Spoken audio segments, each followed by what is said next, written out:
now in ministry. Professor Kritinger is more than many years ago, long time ago, many years ago in ministry. And you are also going to be so many years in ministry. I'm not an expert, but I'm a practitioner, a person who must always come up with a message of God on Sunday and present it to the congregation. Then I'm going to use basically our manual for contextual preaching. Do you know what is the name of that manual? Faithful Witness. Faithful Witness. We're going to use as a guide Faithful Witness, the manual by Professor Jane J. Cleppis Kritinger, which was written in 2015. I'll basically be going through that manual just to share with you, and we'll reflect and engage one another on the issues that I'm going to present to you today. I'm not going to touch all the aspects of sermon preparation and preaching. I've just chosen some 2-3 issues that I want to engage with you. And if there is anyone who wants to add something or subtract, you are at liberty to do that. We should be clear from the beginning that as ministers or ministers to be, we carry a lot of responsibilities on our shoulders. Shoulders. Yeah, sure. Yes, that one. If you look at the stipulations about the task of the minister in our church order, you know, there are about 7 or 8 or 9 duties of a minister. And each and every minister of the word in our denomination is expected to carry out those particular duties during their time serving a particular congregation. But I can tell you from all these responsibilities that are saying are duties of a minister, there is this one which is part of those responsibilities or duties that we cannot run away from it. Some as ministers, we run away from doing house visitations. You know, we do house visitations occasionally or when you're expected to come, but some of us, we don't even have a program of saying, this week I'm visiting so many families, I'm doing this and this and this. Some of us ministers, we are not consecrating marriages because we are living in a time where, you know, people don't want to get married. You can spend a year or 2 not participating in consecrating all of a Christian marriage because people are not getting married, and that is not your, it is not it's not you're in your making. You're not the one who say people must not get married. But there is always one thing that always comes up, is preaching. Preaching. Like a minister of the word might be expected to preach each and every Sunday in a worship service. To some, they even do it during the week. To some, you know, they have a very huge congregation, and every week or every second week, they are burying somebody. They must preach. Because we're not expected to come at the funeral and just say, no, I'm here. We've heard about our dear brother here. Let's just pray and go to the graveyard. People expect you to preach. That is preaching as part of the duties and responsibility of the minister plays a crucial point in the life of a minister. And I'm aware today that some of our congregation members, even our fellow ministers and fellow students, they always judge us because of our preaching. You know, you'll have congregation members say, not today I didn't hear what we were saying. You know, for 6 months, you know, for 6 months and nothing is happening, like Paul. You know, when Paul was at Derbe and Lystra, he wanted to preach the word of God. And the Bible says and the Spirit of God didn't allow him. Like nothing was happening until he slept. Like he slept a bit, and a man from Macedonia said, "Come and help us." And he went to Macedonia. You know, there are times when you want to preach and nothing is coming, and you want to cry Sunday morning, and the service started at 9, and it's 6 o'clock. You cry, you walk. Then, if that is the case, my fellow brothers and sisters, it means we must take preaching very much serious. It is not something that just comes from the sky and just come to you and you just go and preach.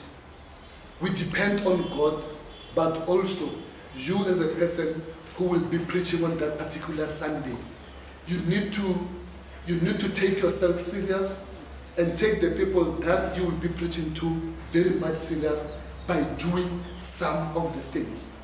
Depending on the Holy Spirit, depending on God, but also looking at what you have at hand and how can you use the tools that you're having to be able to present a message, a saving message to the people. Professor Jane J. Grittinger once said, and I quote, "If you are boring, you bear no witness at all. But if you are sensational, you bear a false witness." Close quote. Then it means when you are preaching to the people, one of the things that you need to do to yourself, you must just tell yourself, I'm presenting the message of God that must reach the people of God, that they must be changed in such a way that they participate in the mission of God. Then I'm coming to you today, trying to work with you on those particular things. Then these are the things that I want to talk to you about. The first thing is terminologies, and I'm going to ask questions. We're just going to talk a bit about terminologies. Also, we look at the aim of the sermon. The aim of the sermon. We look at the structure of the sermon. Now, I'm not going to dwell much on the structure of the sermon. I'm going to ask a question, and you respond to that question, and we'll pass that. And I want us to look basically on the process. I think that one is important. The process of preparing a sermon. What steps do we take? We're also going to look at guidelines for writing a sermon. And closure will look at during the sermon preparation. Because what happens with the last point during sermon preparation, not only in presenting a sermon. You know, there comes a times when you are requested to come and deliver a paper somewhere about any field that you are in. And you go and make a research and write a very, very powerful message. 28 pages, powerful message. When a person is reading there, you know, this is powerful, but you fail to present that message. This also happened in sermon. You have a very, very well prepared, nice, powerful sermon, but you stand before people and you fail to deliver that message. Then now let us go to our first point, dealing with terminologies. 3 questions I'm not going to answer. The first question is, according to us here, what is preaching? That is the first question. What is preaching? And the second one, what is preaching contextually? And the last one, what is a sermon? Those will be the 3 questions that I just want us, I'm not going to talk about them. If you go to your contextual faithful witness of 2015, those information are there. But I want us here just to, what is preaching?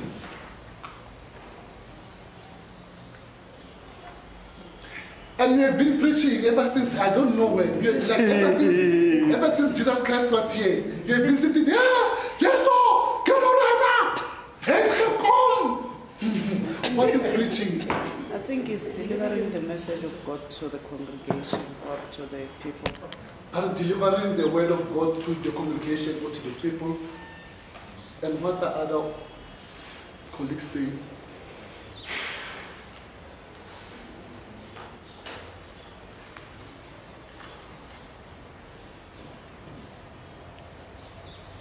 A preacher can be an artist. Yeah. But Dion, Yes.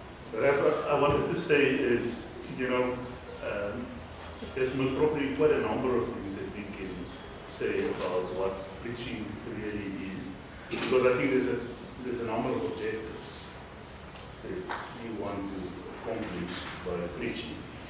But I think one of this that I'm thinking of now is reading scripture and explain the scripture in context. Of way back when they happened, but also in context of our lives today. I think this is really preaching. yes, yes. Thanks. And what is preaching contextually? That's what he's saying.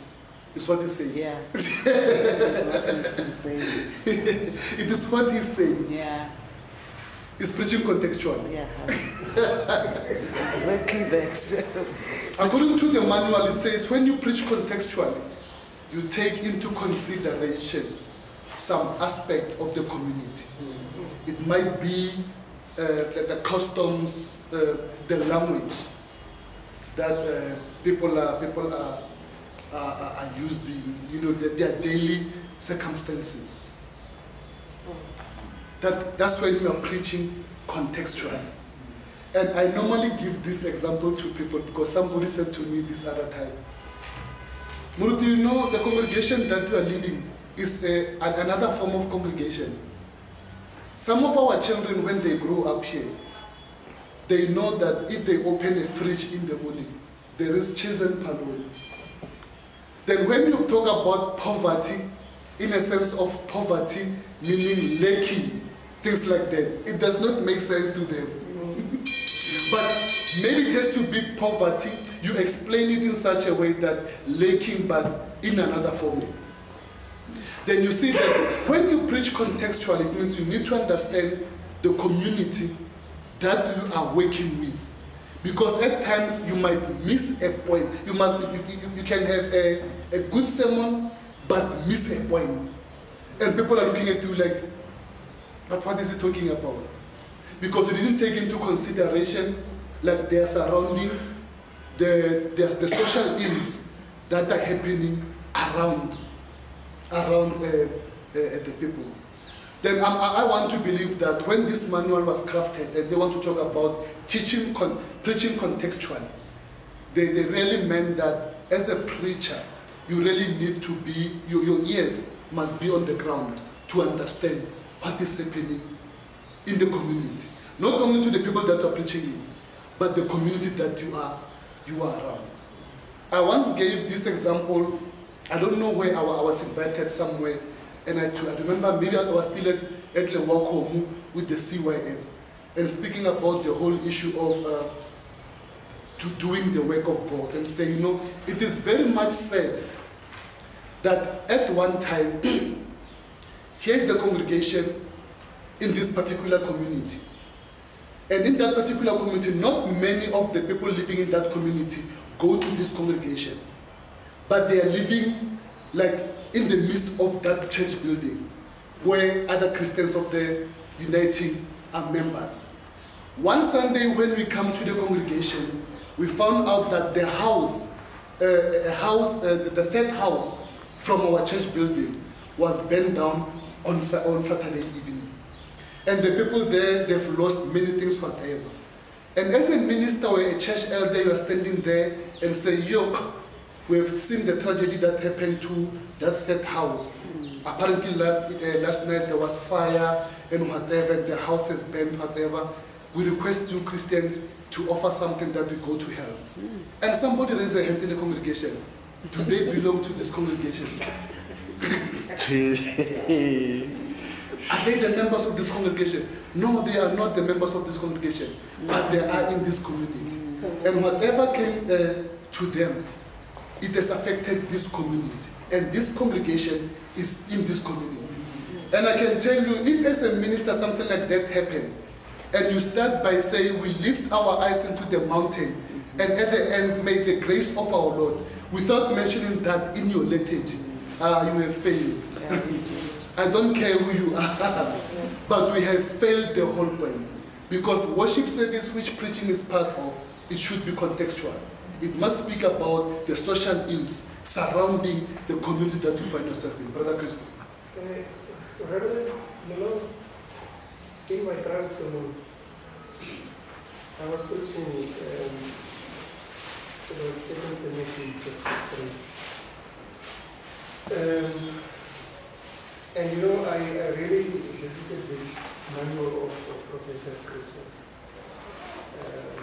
talking about prostate confrontation issues. And one of after the sermon, I was evaluated by the church council and the two assessors. And this one church council member stood up. And his question was to the chairperson, are we allowed to speak about godliness and relate it to the church and how we behave? That was Paul's message.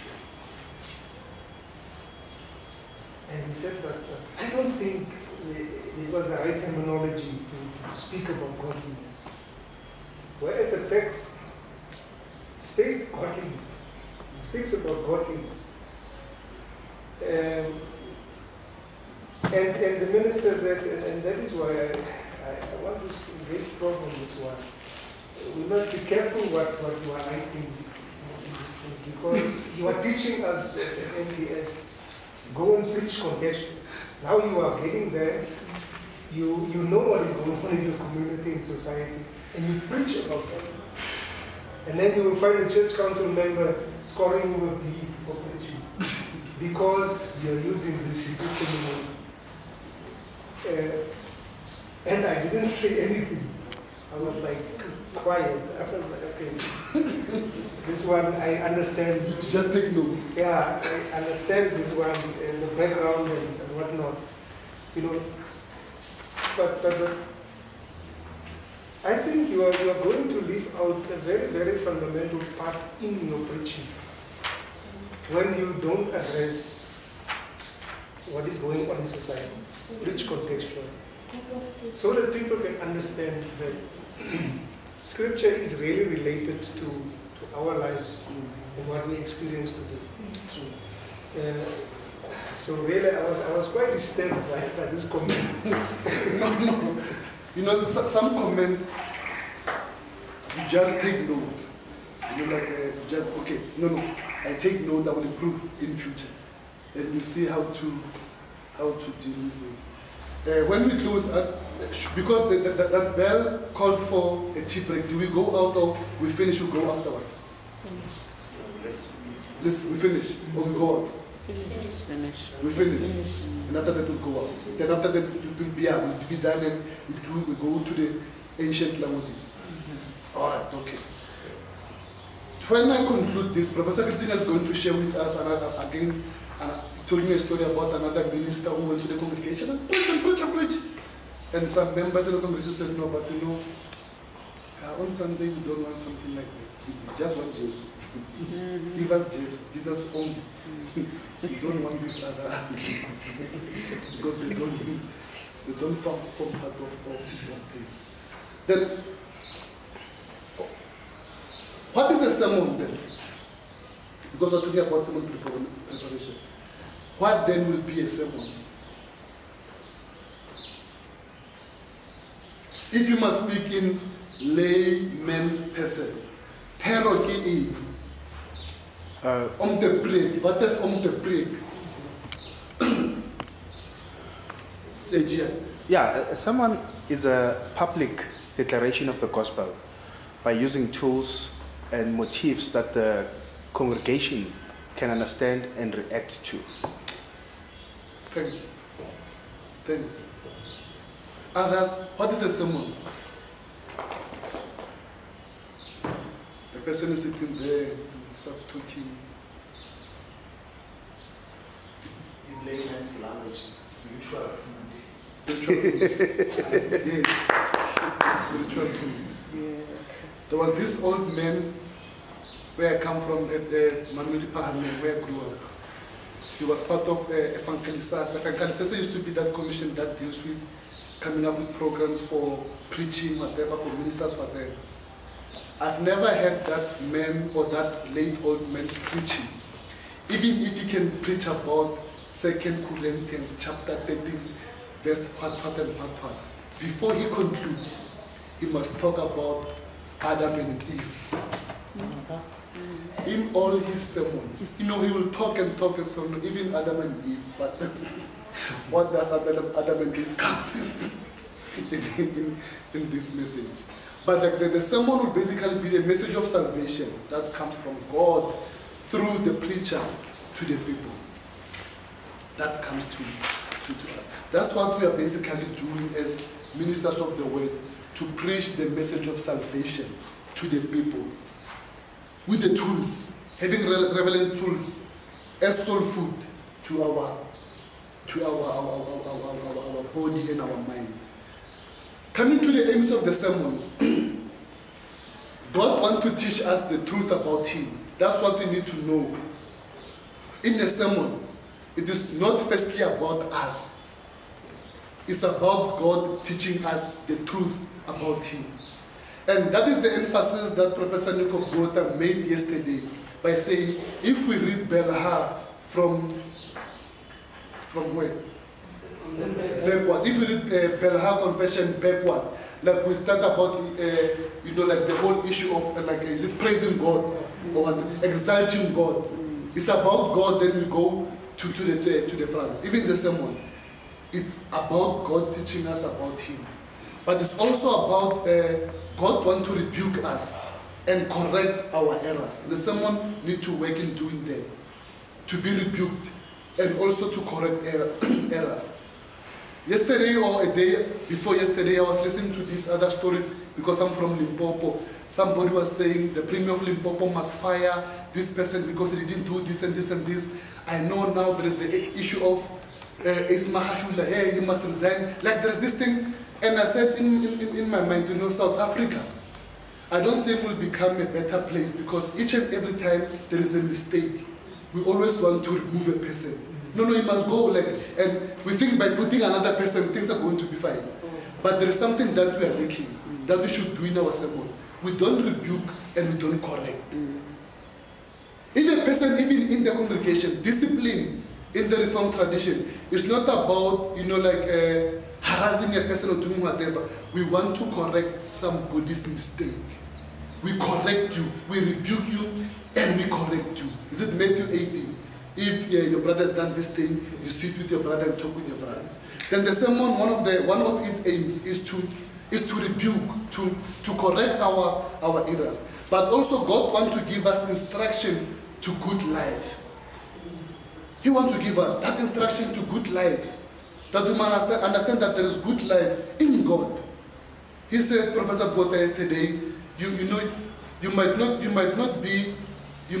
be happy, but have joy in the Lord.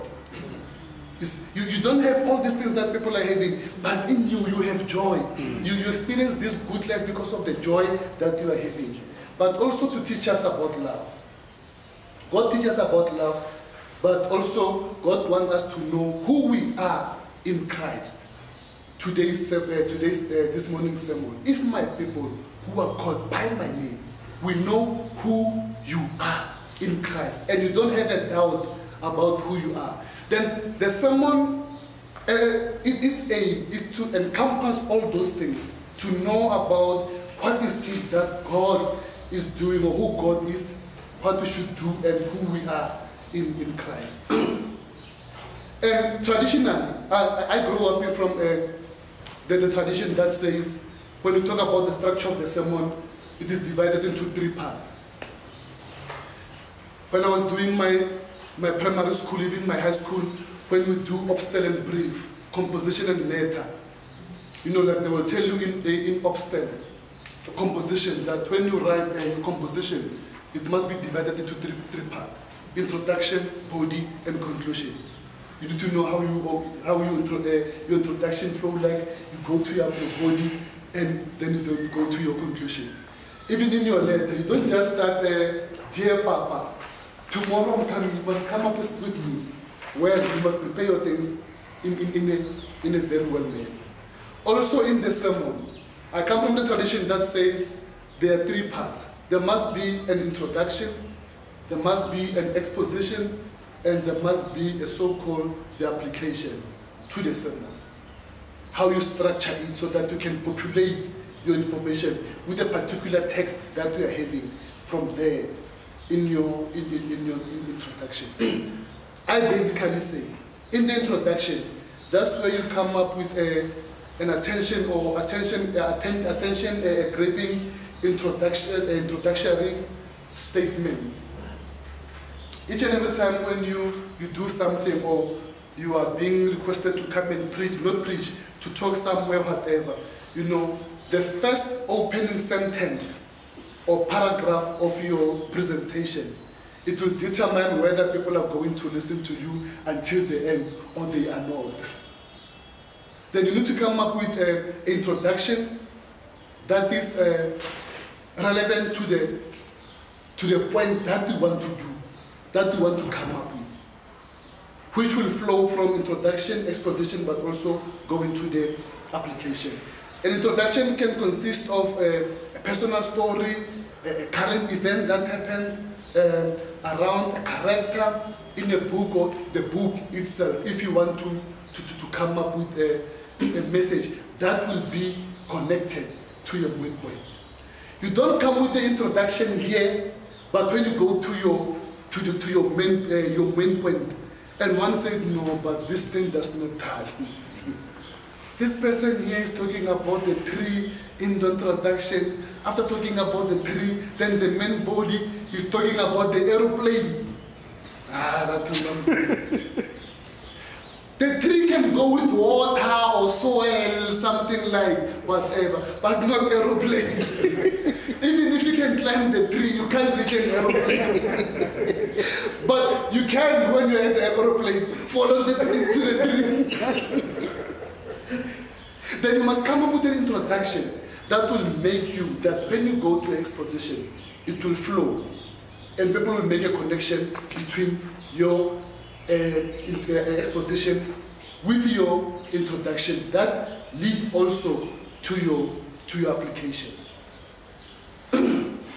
Let us read the word of God from the book of Genesis chapter 1 verse 1 to 4. In the beginning God created heaven and earth, and the earth was without shade, and the Spirit of the Lord hovered around the face of the earth, and God says, let there be light. Amen. Amen. This is the word of God. They will receive his kingdom. Amen. Amen. You know, you don't have a light, you must have a light. We don't have light in this world. And when I say we don't have light and no shading come kicking, and there is no light. After reading, you go cloud to the application, you can't do that. But you need to build your things from introduction. If you're going to talk about light, you come up with something that is connected in your introduction that lead to your exposition, subsequently to your application. Then application will basically recap all your points and refer back to your main point, provide a call for action, and by challenging your hearers to apply the main point you just talked about. I love the NTS sermon evaluation form. You know, it can help you a great deal if you want to preach. You just put it there and you choose your text, whatever. You look at those points, like the point that they are asking, and you try to create your sermon with the point that they are asking. Because it helps you, was the text faithful to its historical context? Was the text persuasive? You wanted your hearers to do whatever. You create something from that particular thing. Then it helps you to move your things from introduction until you go to your application. Anything until now? Are we still together? In the question of contextual preaching, I had an American commentator say that, you know, when you preach contextually, part of your job is to antagonize the local idols, which means that you you take the false idols of a community and then you challenge them head on. But in South Africa, in our African Reform praxis, that may be problematic. So what's your advice, take on that one? But it will depend what was he referring to as idols, and what are the things that we can consider, especially in an African context, as idols. In most instances, idols will be the things that we worship. Yes. And in African context, especially from where we come from, people will talk about others venerating the ancestors, making ancestors, like their idols, whatever, or not even the ancestors. Somebody putting a tree or a stone or whatever, put it there as an idol. But an idol can be something that you worship more than even God. Yeah. An idol can be a wife, can be your husband, can be your children, can be your car. You can worship your car in such a way that one day when your son is playing with a football that you have bought for your child, he's playing, and when kicking, that football just go and come across or beat your car. And you'll be so angry at your child that you love your car more than even your own child. Sure. And that can be an idol. Then I think the correctness is that challenging the idols. What are the things that we worship more than we worship God? And that need to be uprooted. But also showing people like, listen, you must love your wife, you must love your husband, your family, whatever, but not even more than more than God. I don't know if the story of Abraham will make sense, Professor, when you come in. The story of Abraham will make sense. I don't know the reason why God wanted Abraham to go and sacrifice his own son. But he went. He went. And his days were going towards the end. And he was told, the man, that, listen, you are going to have many children. Your children will be like this. Sons of the ocean. Sons of the ocean. And now, after having Ishmael, he sent Ishmael away, and here's Isaac. And when he's enjoying Isaac, no, go and sacrifice him. And he went. And you see, those are the challenges. I don't know, Professor, come in. Thank you. No, not directly, but the link with what Christo asked earlier is he put his finger on some idols, and people said, no, but you mustn't preach like that. Oh. Maybe I'm interpreting it wrongly, but a student said to me a few years ago, after preaching in a congregation, one of the elders, women, sort of took him quietly aside and said, brother, we don't come to church to hear about politics. I deal with politics every day of my life. I'm a teacher in school. And the government, the education department, the children, I'm thrown with politics all the time. When I come to church, I want to get spiritual food. So don't come and preach about politics. Now, you see, so there's conservatives, there's liberals, and there's radicals in the congregation.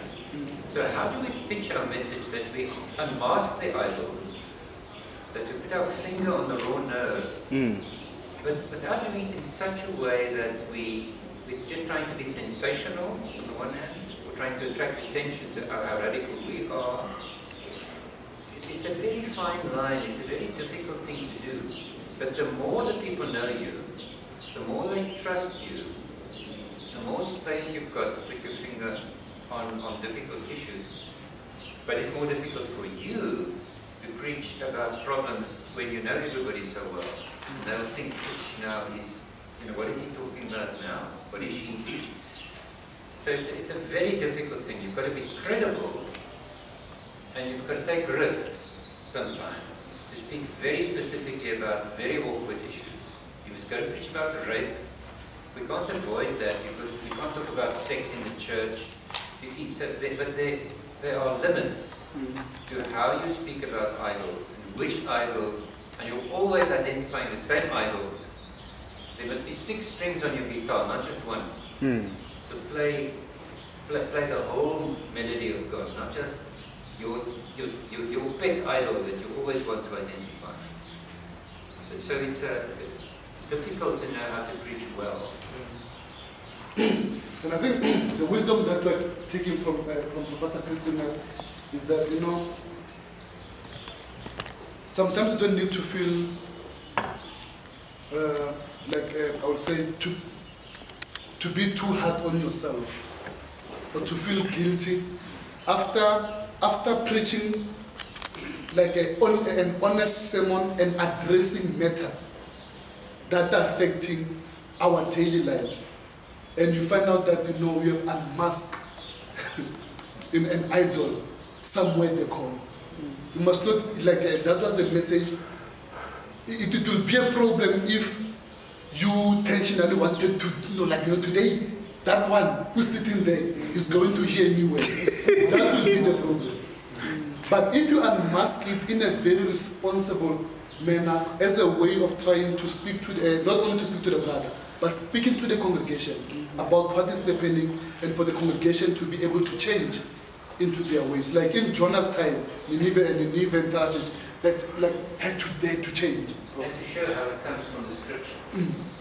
Not your positive. Not this. This Yeah. message pushes me to speak about this, brothers. Like exploring in the text, Yeah. not exploring before whatever the text, before you can go in the text. You see. Then the process is, you know, like,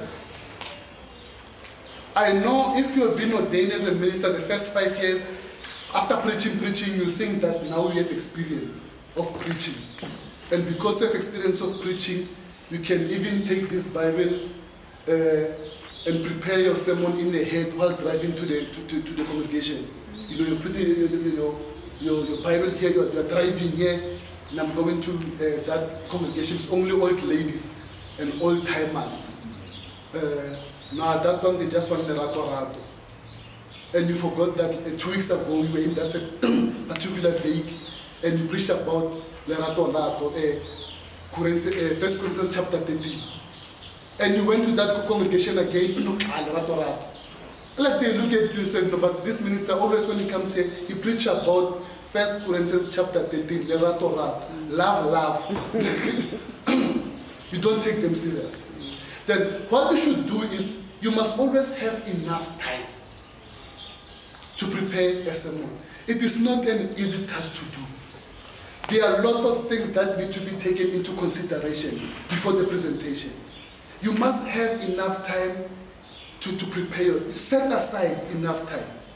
And if you are the minister who preaches each and every Sunday, you have your own roster from January until December, from last Sunday of November until the 3rd Sunday of November. You have your own roster, how things are going. And you know, okay, I'm preaching this and looking at the Revised Common Dictionary, which I personally find it helpful. I've got my own Revised Common Dictionary. Then I know that we are at this season, and here are some possible texts to reading. Like every week when you're just sitting alone, I just read the text, and start to create some spirit in me regarding the text okay, this text, I can do this, I can do this with this. And you set yourself enough time when preparing a sermon.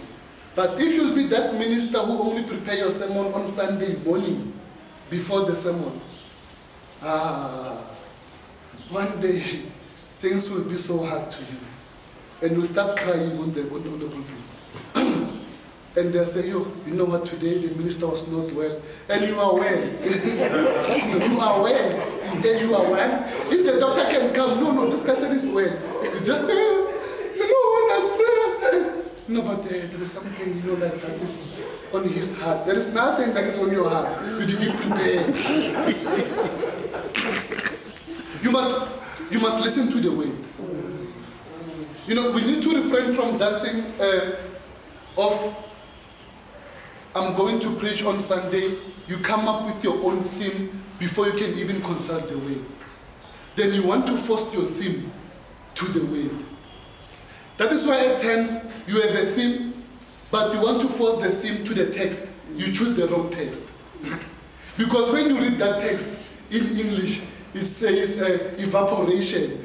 And you are talking about whatever you wanted to talk about, it is in line with the issue of evaporation. But you don't understand in that particular context, why did they evaporate? And you quote evaporation in a very wrong context. And somebody who has done biblical study as a teacher, as an educator, you know, educators are doing biblical study. 1, 2, 3. They've done biblical study and they've read that text at class. Evaporation in this fashion, even in science, it does not suit. And people are amazed. Then, by listening to the word, it means you keep on listening, and the word will help you to create a particular thing because you are listening to the word. And while you listen to the word, you must not detach the word from the context. You listen to the word, you let God talk to you, but also you pray about that, you consult other literatures, and you listen to what is happening around, and you connect all these things towards one. But one thing that I've learned ever since I was a student was this whole issue of, you know, showing the congregation that you are so sophisticated. After consulting some literature, I know, like I do missional, I do theology. I'm doing theology from the Reformed perspective with the idea of missional change. And because I want to show people that I'm so big, you know, each and every time, when you read the book of Buddha, so it says this thing.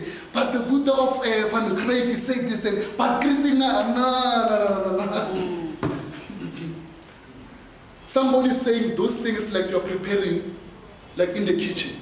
After reading all those things, whatever the way they give you information, now you bring food to the people. Not telling them about who is doing what, whatever. You must consult all those things. And after consulting, you construct your sermon. Also seeking the guidance of the Spirit. But we don't do that, Brapet. No, the Spirit will guide me. Yeah, the Spirit will guide me. You just get into the pulpit and say, Father, I pray in the name of Jesus, let the Spirit come and guide me and give me the right message. During that time, you don't even know which message you're going to preach about in that time. And that person, because the message does not come, pray for 1 hour, 30 minutes. And nothing is happening.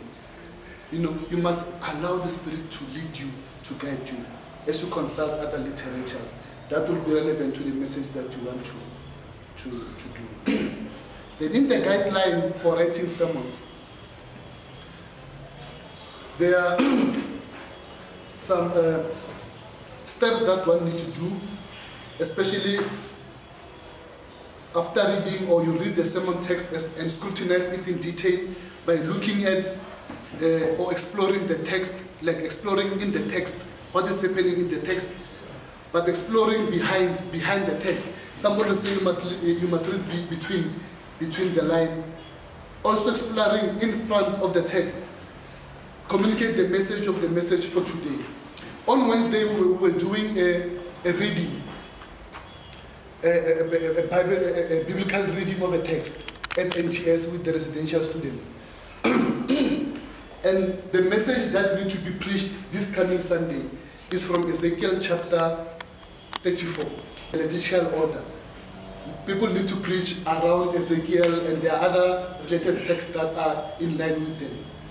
But when you read Ezekiel chapter 34 from verse 11 to 24, yes, it has news, and you talk about that one. But it becomes complicated if you don't read it from chapter 1 until verse 1 until verse 10. You won't understand verse 11 to verse 24. Then somebody said, no, but maybe let us read verse 1 to verse 10 so that we can understand 11 to 24. And when we read verse 1 to 11, it makes sense. Because when you do, even though you have your text, but you need to read sort of like, you need to read wide. What was happening in the chapter before? What was happening in the chapter afterward? And what is happening in the text? And what is happening behind the text? Because some keywords that you find from the first verses can help you to determine how you can work in the issues going down. But also decide what you want to do with the text. You know, it will be so difficult to choose a text and after that they don't even know what is it that I must do with this text. Discover the new perspective the sermon is attempting to unlock to the listener. Yes, you've read it. When you read it again the next morning, like, what are the new perspectives on this sermon? Or you make a sermon on this particular text today, and after 6 months, you preach it again somewhere. It must give you another perspective. You can't always come up to the same conclusion in the same text. You are a minister with 5 veils, and you preach like to this veils. In January, it is about 5 Sundays, 6 and 7 of February. You preach about one sermon, and at the end of the day, the conclusion is the same. In 7 sermons, you must close shop. It must always give you a fresh and a new perspective. Take trouble to fit in with the context of the listener. That's what we are doing. As I go to this second last slide, this slide will be provided to you so that you can just follow in it. In the manual it says, you must accommodate children, youth, men in your sermon. It needs to accommodate all. It might be difficult sometimes, but accommodate all in this sermon. Take note of their background and situation. After all, you are just an instrument. Find your own story and examples when coming up with the sermon. One thing that I've learned is to consult. Do not feel ashamed to consult. Call another minister or another friend. I'm reading this text. Can you read this text with me? And a person read that thing with you. You start to share another perspective. Don't feel ashamed to consult. Don't be an island. You must be humble. Be courageous. If you're standing in front of people, you have your preparation, and you want to preach, and you don't even know where this is not the preparation. You want the preparation somewhere, then you turn people off. But you must be courageous, but not proud. You are courageous and you are focused when preparing. Address your audience with confidence, know and understand your audience, inquire where possible, and you must avoid negative emotions or energy in that. And as I conclude, this one is very much important. Is it Barry White who once sang this song, like, practice what I preach? What you preach. What? What you preach. Practice what you preach. Yeah. Yeah. And others will say, no, listen to what I'm teaching you, but not what I'm doing. The credibility of the preacher is very much important. Even when you are a minister, when the church council draw up the plan, and listen, I understand that each and every Sunday we are doing that thing of confessing our sins and also be giving awareness that our sins have been removed by 1 John chapter 1, 5 to 10. We are all sinners, and we are sinners who want to repent. But you must understand that as a minister, your credibility in front of people matters.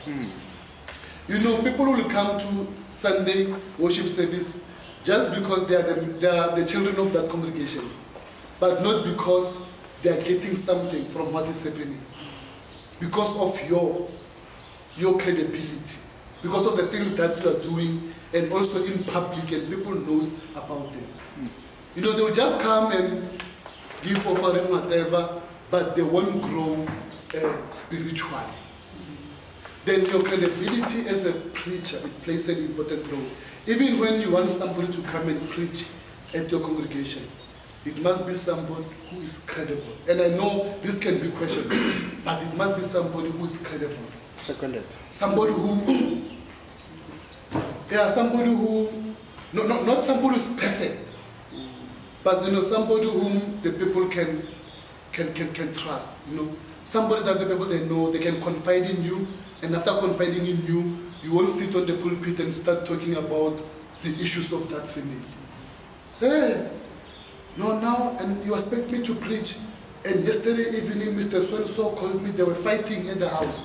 Then do you expect other people to come to you? They won't. Because, as I conclude, the sermon does not end on the pulpit. After preaching, the sermon needs to go beyond the preaching. There must be a follow-up after the sermon, go into the Gianni and engage with them about the sermon, what they've learned from the sermon, whatever, the feedback that they must give me. Then this is, we think in next time you can do better or you can still look at these possibilities. But because at times ministers, we are afraid for sort of like a feedback that we think people didn't hear you well. We are so afraid we don't even want the feedback. We only want the feedback that makes us feel good about ourselves. And sometimes you must not find something that makes you feel good about yourself. Professor? It's just a small comment about the structure. Going a little bit back. You talked about exposition and application. Now, in the Faithful Witnesses, it suggests that that process of your expounding the text and applying it doesn't have to be two separate sections. Now I'm doing my exposition, and now, brothers and sisters, what does this mean for us today? You switch to application. You can merge, you can combine expounding, applying in different ways. You can do it as a ladder and identify 3 points, or you can just flow with the story, or you can say, I've got this one, there's a flower, push this one point. If you don't say anything, the stones will cry out. Then you come back. If you don't say anything, so you are combining your exposition of the text with your application. Not, here's the exposition, here's the application, but mixing it, integrating it with a different structure, not a 2-point structure in your body. So it's how do you structure the body? It's either 2, exposition, application. It's not wrong, but that's the sort of traditional old way of preaching. But if you have more time and you can prepare better, then you can structure your body as a ladder, or as a river, or as a flower. That's just a little footnote to what you said. I don't know if it makes sense. Yes, I think it does, because what Professor is talking, what do we call, we said there is exegesis, there is hermeneutics, and there is homiletics. That is homiletics. Like how now you write it, like how everything are put together. I'm going to preach about this and this and this, but I'm going to do it in this fashion. In today's sermon, I'm using a ladder. It will be 3 points that I want to reflect about when I'm creating everything. Or it will be a flower, like like you always come back to this. Or it will be a sermon that flows. That's how I think that's what Professor is trying to explain in there. Chabi, and we conclude. Oh, Zanas. Thank you very much for the exposition. When you say the sermon, one of the guidelines must accommodate everyone. I think in our church we are doing very much injustice to the children, because maybe, okay, I've listened to Prof. this most of the time when he was preaching. We always involve the children, have them feel part of the sermon or of the day. But now, in most congregations, we just do the liturgy, that is the sitting down, standing up, and then send the children to their classes. Because one of the things that I think is again is because the sermon, how we prepare the sermons, they do not accommodate the children. We talk about heavy stuff in there. We talk about trials, we talk about tribulations, we talk about fires and whatever.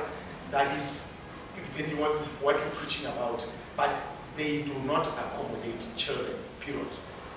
So now, what is it that could be done? Or could you give us a practical example of the sermon that, because if you're going to preach focusing on the children, the other people are not going to hear you.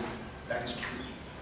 And you are preaching most of the time is like we're looking at those that understand life and are up there, they will understand, they will flow with you, and then every other thing. That is why when you get in congregations, children are playing or are bored when you're preaching. So what could be done? What do you think? I don't know. What do we think, colleagues? What should happen? What should happen so that the sermon can really accommodate? Not accommodate children, women, men. What should happen? I was going to ask that question because